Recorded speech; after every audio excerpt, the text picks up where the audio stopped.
Welcome to the Learning Pines YouTube. We hope this video helps. You begin by containing the problem.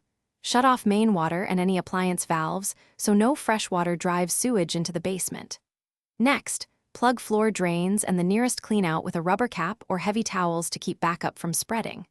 Once done, isolate the area, close HVAC returns, and move anything that can be damaged up off the floor. You do these first steps to limit exposure and damage while preparing tools and a plumber if needed. You now relieve pressure and look for the cause. First, open the outside cleanout slowly. If sewage flows out, the blockage is in the main sewer, not your house drains. Next, feed a powered auger or hand snake into the main from the cleanout to break up roots or debris. Keep a steady feed and pull back frequently to clear cutting material. While doing this, check trap seals, pipe slope, and listen for gurgles.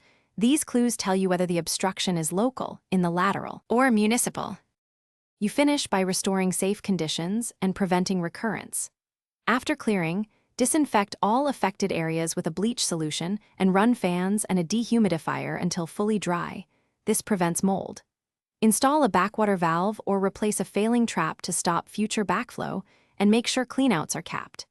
If issues persist, call a licensed plumber for a camera inspection and municipality if the main sewer is overflowing. Troubleshooting tip: if sewage returns after snaking, pause and get a camera or professional. Repeat snaking can make blockages worse. Thanks for watching. Consider subscribing if we helped you.